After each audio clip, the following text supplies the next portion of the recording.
Hi everyone, and welcome back to the College Vine YouTube channel. Before we get started today talking about Stanford, remember to subscribe to make sure you don't miss any of our top college application tips or test prep strategies. And if you find this video helpful, go ahead and click like below or share it with your friends on social media. Thank you for that support, and let's get started with this information. Today we're going to talk about one of the most selective colleges in the country, which is Stanford University. While Stanford may not be part of the Ivy League, it's certainly just as difficult to get into as is Harvard or Princeton or Yale. Luckily, here at College Vine, we have coached many students toward highly successful acceptances at Stanford, and we know what works because we've collected thousands of data points on college admissions in the last years. In this video, we're going to give you a sneak peek into our top tips for getting into Stanford. If Stanford is on your college list, you're not going to want to miss this helpful information. So first of all, let's take a look at Stanford's background. Stanford University was founded in 1885, and it's grown to become a truly vibrant community and academic powerhouse, one of the best schools in the country. If you're applying to Stanford, you are likely an exceptional student, both in terms of your academics and your extracurricular accomplishments in high school. You should be proud of those accomplishments. They are a great feat within themselves, whether or not you get into Stanford. So you're probably wondering right off the bat, how hard is it actually to get into Stanford? Well, the answer is that Stanford is one of the most selective schools in the nation. Their most recent application cycle produced a 4.4 admissions acceptance rate. That means that out of 47,000 applicants, only about 2,000 gained acceptance. Of those accepted students, 1,700 of them decided to attend Stanford, giving the school an 82% yield rate. Building a strong transcript and extracurricular resume is no longer enough to receive a coveted Stanford acceptance letter. So what can you do to stand out in this crowded applicant pool? Let's offer some of our tips to beat those odds. First of all, you need to know the basic requirements to apply to Stanford. Stanford gives you the choice to apply using one of two portals, the Common Application and the Coalition Application. Most students do apply via the Common App, which you can learn more about in our post Guide to the Common App. That's linked in the comments below this video. Applicants can apply restrictive early action with a deadline of November 1st.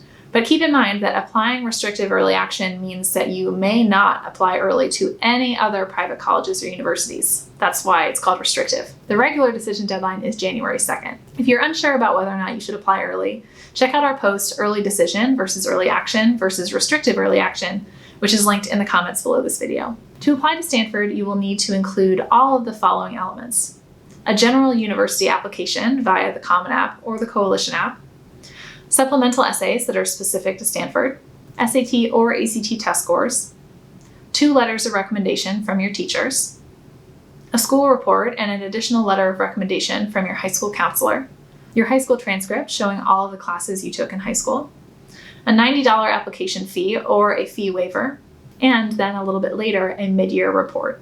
In addition to these materials, you might choose to submit an optional arts portfolio. Stanford accepts portfolios in art practice, dance, music, and theater and performance studies. It's a great idea to submit an arts portfolio if your primary extracurricular activity falls into one of those 4 artistic categories. However, remember that an arts portfolio is truly optional. Those who do choose to submit an arts portfolio must apply by slightly earlier deadlines, October 15th for restrictive early action and December 1st for regular decision. SAT subject tests are optional to apply to Stanford, but we at College Vine highly recommend submitting scores if you performed well. We also advise sharing strong IB and AP exam results as well if you have them. So now that you know which elements support your application, let's take a look at just how the admissions committee will actually evaluate each of those pieces. Stanford has published their selection process for anyone to read, so there are really no secrets when it comes to what they value most in their admissions process. We're going to link to that information in the comments below this video. Stanford proudly practices holistic admissions, meaning that they evaluate your overall profile as a candidate. That means that the Stanford Admissions Committee will look at several different factors, including your academics, extracurriculars, essays, letters of recommendation, and your interview. You can see that academics still plays the largest role in Stanford's decision-making, but that the more human components, those subjective ones like your extracurriculars and your essays, trail behind only slightly. They're still really important. Let's go into each one of those categories in a bit more detail. Let's start with academics and standardized tests. So, when it comes to your transcript, Stanford is really looking for 2 things. Number 1, how rigorous was your schedule? And number 2, how strong were your grades? Academics typically make up about 30% of an admissions decision, and that number is pretty standard throughout all admissions offices at selective schools, not just Stanford. Students often ask if their academic profile is good enough to get them into a specific school. Well, colleges want to see that you're taking advantage of what your school offers. For example, if your school offers 16 AP courses and you've only taken 5 of that 16, that's less impressive than a student who goes to a school that only offers 4 courses, but that student took 3 of them plus an additional one via self-study. That general principle also applies to your grades. So getting an A- in an AP class is more impressive to an admissions committee than getting an A in a standard level course. You shouldn't be afraid to challenge yourself academically, even if your grades suffer at least a little bit for it. Stanford also strongly considers an applicant's standardized test scores. And obviously, applicants with higher scores will have a higher chance of acceptance. You can see if you're on track to meet Stanford's academic expectations by checking into how your grades and test scores stack up against the average applicant who was accepted last year or in the last couple of years. So, to answer this really key question of what grades you actually need to get in, well, the average unweighted high school GPA of accepted students is a 3.95 out of 4.0. For SAT, the middle 50% range of verbal SAT scores was 700 to 770 out of 800. The middle 50% range for math SAT is 720 to 800 out of 800. For the ACT, the middle 50% range is 32 to 35 out of 36. So that might provide you a helpful benchmark. Some other important things to keep in mind about Stanford's requirements are that the writing sections of the SAT and ACT are not required. SAT results will be superscored, which means that your highest verbal and math test scores will be combined. That's a helpful thing because if you took the SAT more than once and one of those times you did better in one section and the other time you did worse in another, it doesn't count against you. They take the best score in each section and combine it together. Next, let's take a look at extracurriculars. Activities typically make up about a quarter of an admissions decision. That's particularly true at highly selective competitive schools such as Stanford. Since most of the applicants to top colleges are strong students in the classroom, you need to find a way to differentiate yourself from that pack. Extracurricular activities are one of the best ways to provide that unique differentiation. At CollegeVine, we use a tiering system to rank a student's activities. The tiering system ranks extracurriculars on a scale of impressiveness. And when we talk about impressiveness, really we're talking about dedication, leadership, and recognition for talent. The tiers range from 1 to 4, with 1 being the highest tier. We found that students accepted to top colleges like Stanford typically hold 1 or 2 Tier 1 activities, 2 to 3 Tier 2 activities, and then a few more Tier 3 and Tier 4 activities. Let's walk through each tier, starting with Tier 4, the lowest level of impressiveness. Tier 4 activities involve general membership and limited involvement in a team or a club or an organization. Think of activities like intramural sports, being in the ensemble of a school play, or going to weekly meetings of a community service club. Most, if not all, students in a graduating class will hold Tier 4 activities. Tier 3 activities are those that indicate dedicated membership on a team, within a club, or in an organization, and maybe some small distinction. For instance, being on mock trial, Model UN, or the robotics team, or playing on the varsity tennis team are all Tier 3 activities.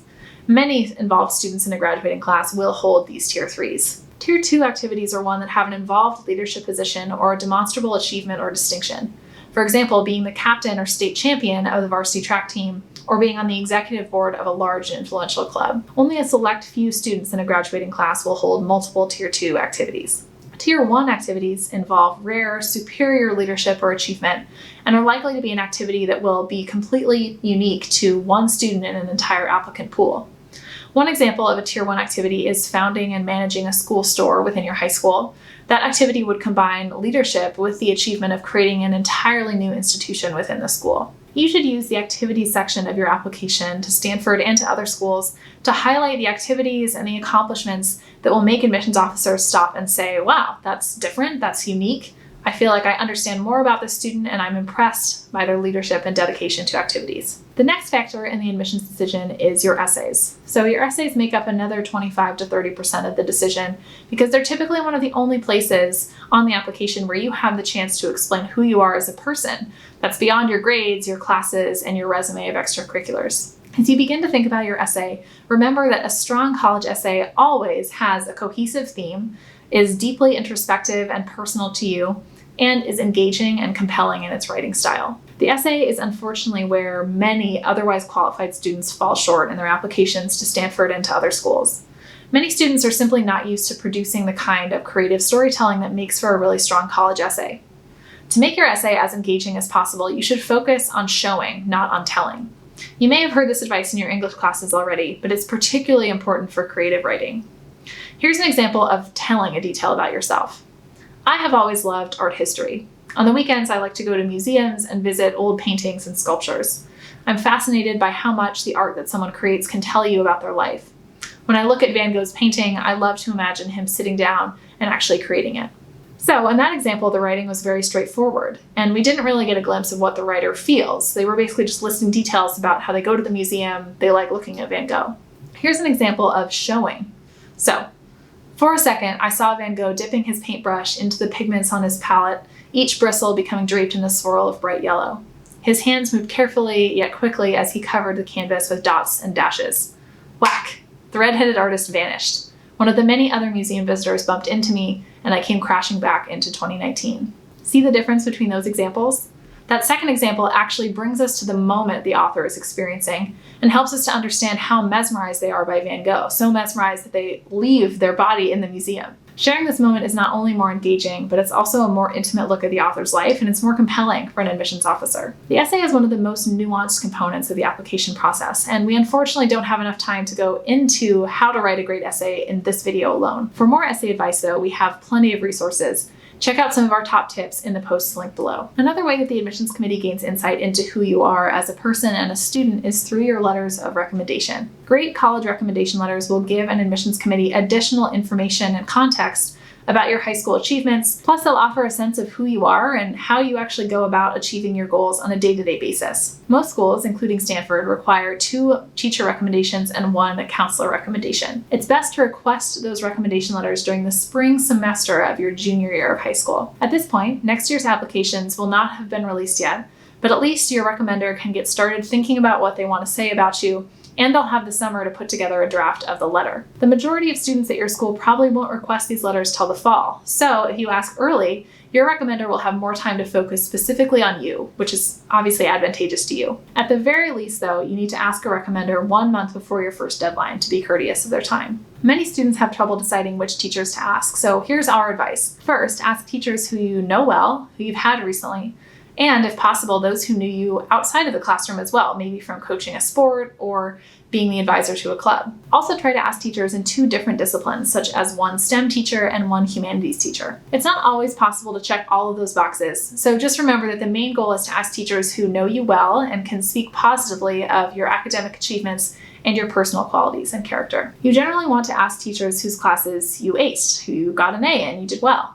But asking a teacher whose class was challenging for you can also make a strong recommendation, as long as you did demonstrate perseverance and ultimately overcame the challenges so that the recommender has something positive to say. Some teachers may ask you to provide them with a brag sheet, or basically a resume of your extracurriculars and your honors. Your counselor will also likely ask you for one to write their recommendation, so it's a good thing to have in your back pocket for when anyone asks. Finally, if you're really truly set on attending Stanford, you should know that your chances are better if you apply early action.